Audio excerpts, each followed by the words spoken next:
So one thing that I want this space to be is not only giving you the things that I've learned in my journey to help you along with your healing journey for your grief, but also I want to bring tactical things that you can use to help you keep living your life after you've lost your child.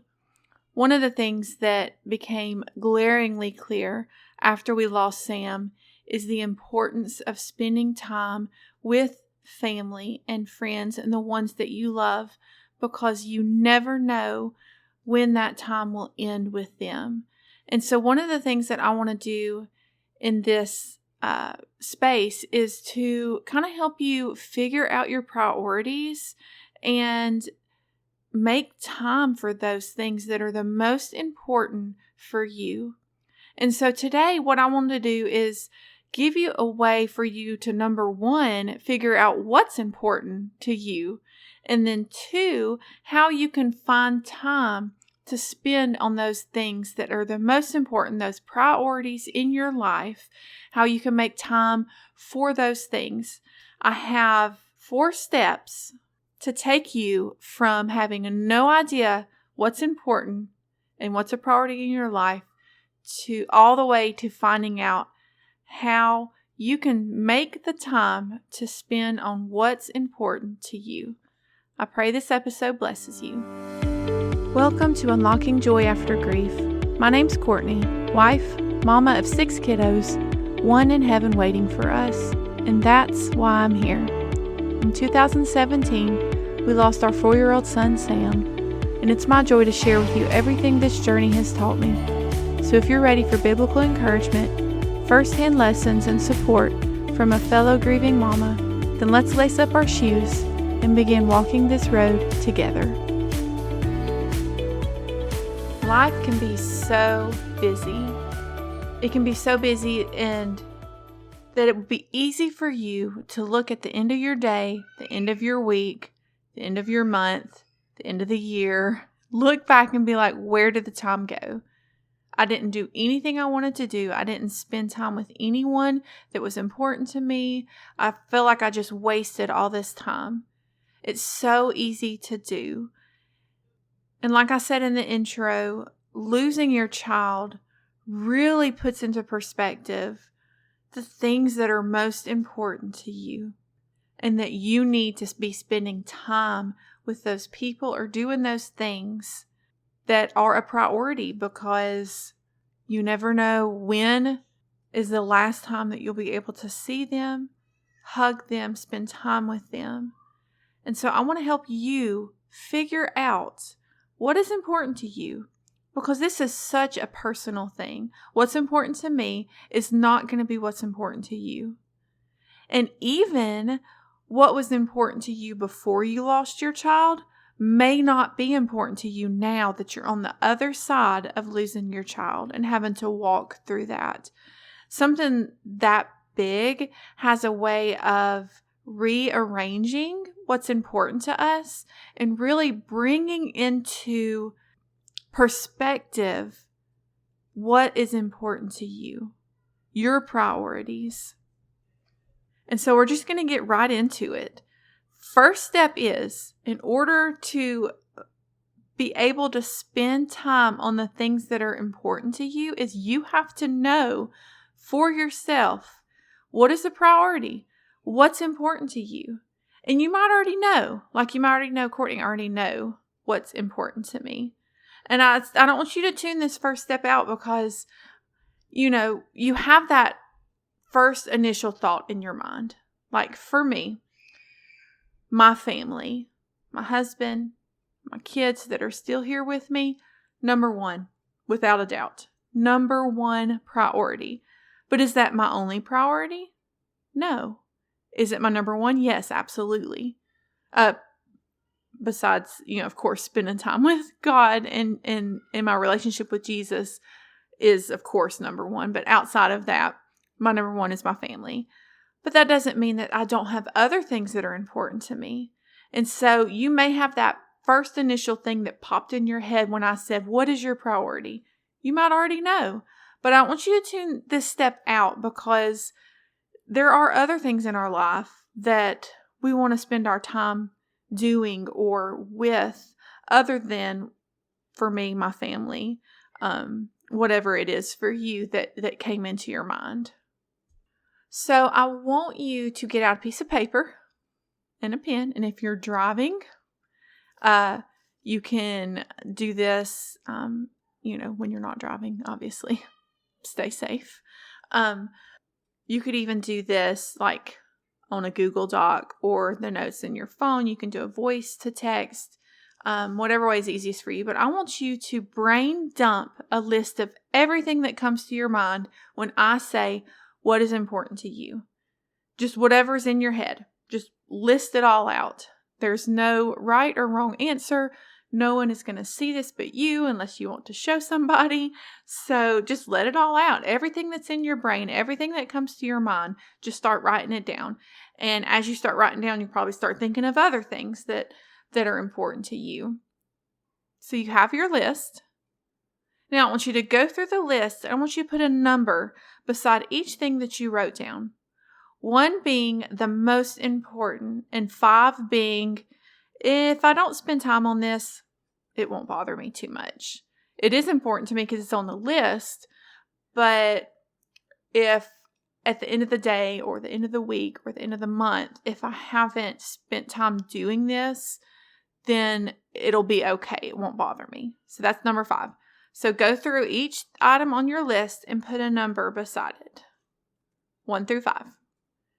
Now I want you to take all of your 1s and possibly 2s if you don't have a lot of 1s. And I want you to take them and write them on a separate list. We're not discarding our 3 through 5s, but I want the most important things on your list to be separate. So all of your 1s and 2s if you don't have a lot of 1s. If you have a lot of 1s, then we'll just do 1s.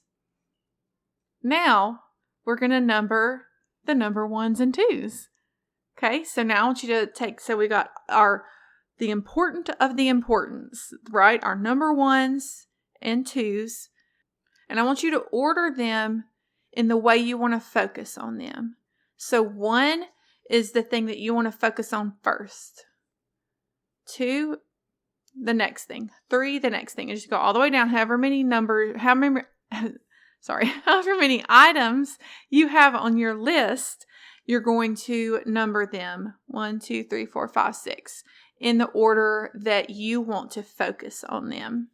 And this isn't to say that I'm only focusing on number 1 and then when that's done, number 2. I mean, we're going to, be able to focus on more than one thing at a time. But this is just putting your important things in order of importance. So this is like an important inception. So it's the important things of the important things in an important order.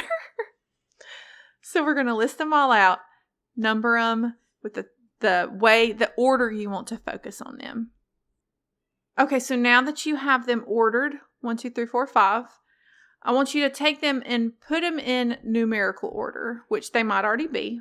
But if like the first thing you wrote down was actually the number 4, I want you to take them and put them in order that you just ordered them. So your first thing you want to focus on, and then write your second thing, and then your third thing. So just that way they're in order of the way you want to focus on them, the way you want to tackle these. It'll be easier for your brain to look at them in that order as opposed to like all over the place. So now in this part of the process, you should have the most important things to you right now ordered in the way you want to focus on them. That's awesome, right? So now you know what is most important to me. And now that will give you the knowledge you need to do these next steps. So step number 2, I want you to look at your calendar. Now that we know what's important, it's time to find the time to spend on them.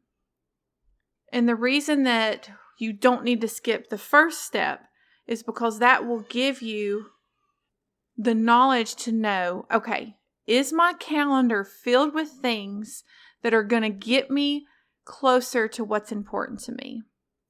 So, for my example, spending time with my family is number one priority.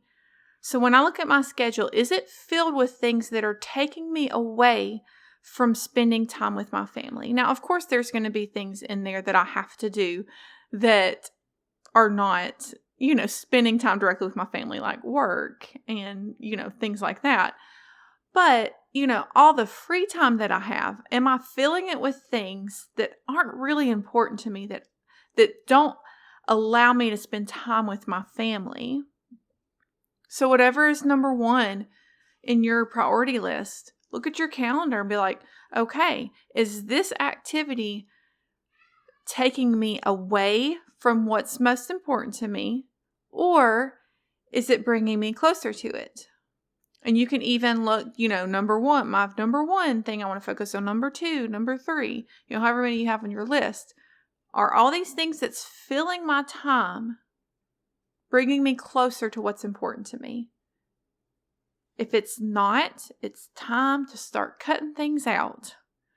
Say, okay, this activity that I'm a part of, while it's a very good activity, it might be volunteering somewhere or doing something with your church or, all very good things. But you have to look at what is important to you.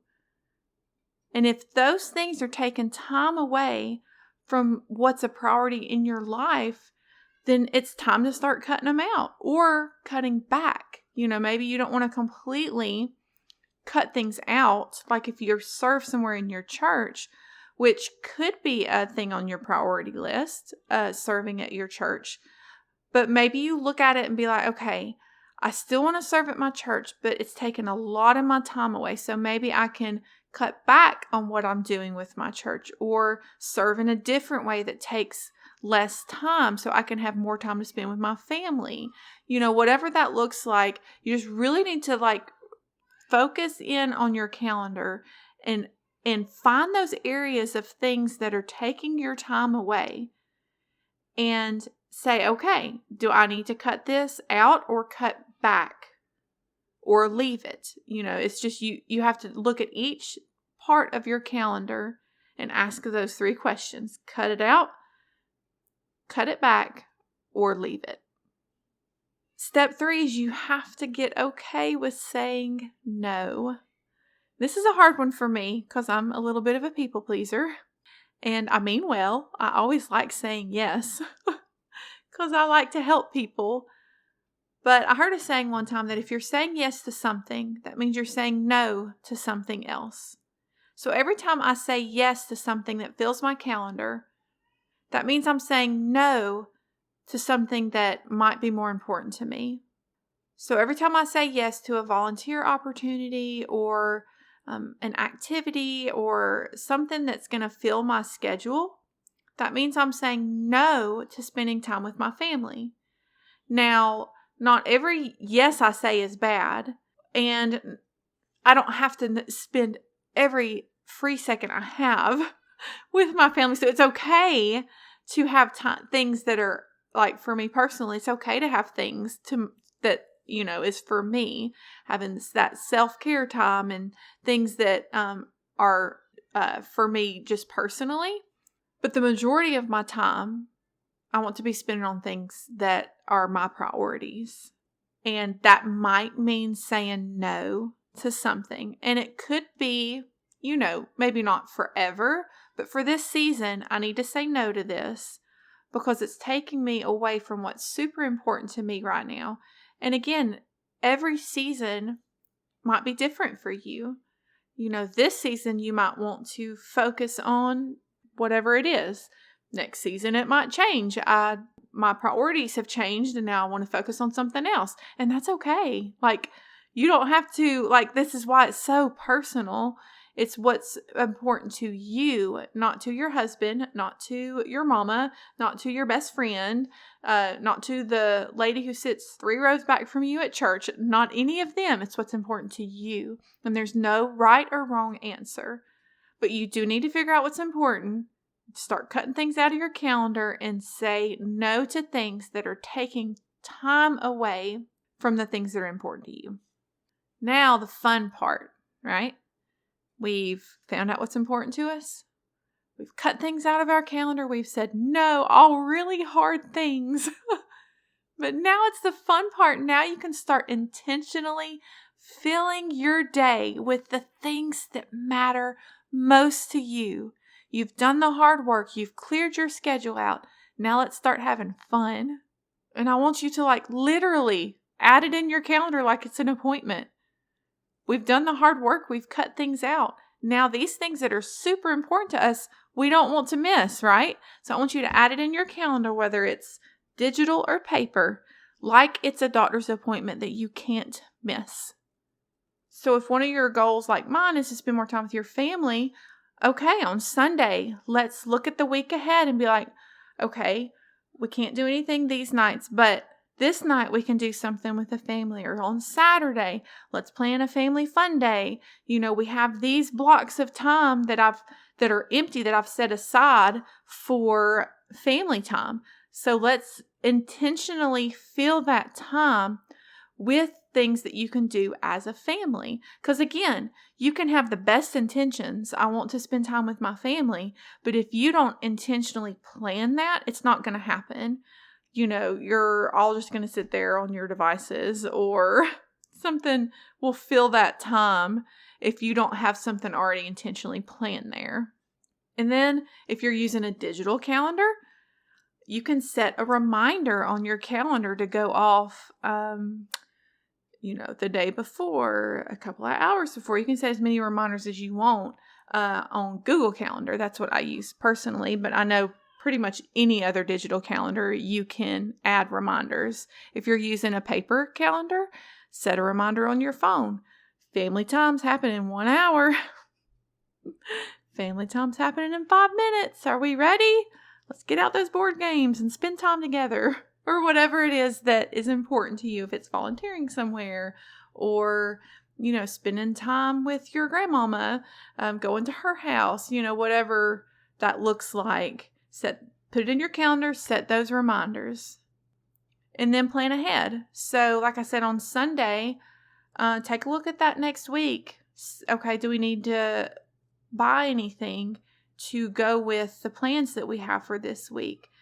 Do we need to be somewhere at a certain time if you're going to spend time with your grandparents? Do we need to bring them something to their house? What day are we going? What time are we going? Where can we fit it in our schedule this week to actually make it where it actually happens? And then make those plans ahead of time so you can be prepared for the week ahead. And now, you've done all this work. Now it's time to go live your life to the fullest. There's one thing that my Sam taught me. It's to live life to the fullest. He was only here with us for 4 years, but he lived in those 4 years. He lived life with full, wide open, no abandonment, just lived every moment. And we actually had a saying after we lost Sam, live like Sam, because he was full of life.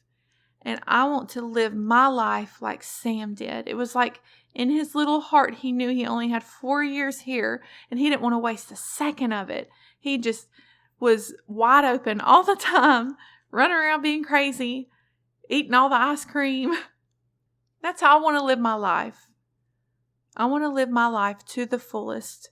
I want to look back at the end of my life and say, I lived my life with purpose, spending time with the people that mean the most to me, making an impact in other people's lives, doing what I'm passionate about. And I know you want the same. I know you want to look back and be like, I am so glad I said no to that thing or cut that thing out of my schedule, because in the end, it really didn't matter. What mattered was spending time with the people I love, or whatever it is that's the most important to you. And I want you to be able to look back and be like, I did it. I spent time with the people who meant the most to me. I spent time doing the things that were most important to me. I didn't waste my time. The time that I had here on this earth was spent with intention. And you can look back with a full heart, knowing that you lived life on purpose. Love you, friends. Hi, friend. I hope this episode blessed you. The best advice I can give to be able to make it when a storm hits your life is to know who God is before it even starts to rain. I've created a free 31-day scripture calendar that will help you get to know who God is, His character. You can find this calendar plus bonus journaling pages and scripture cards all for free at unlockingjoy.com/God's character. This will also be linked in the show notes. I pray the foundation of your faith will be strengthened as you journey into the heart of the Father. I'll see you next time. Love you, friend.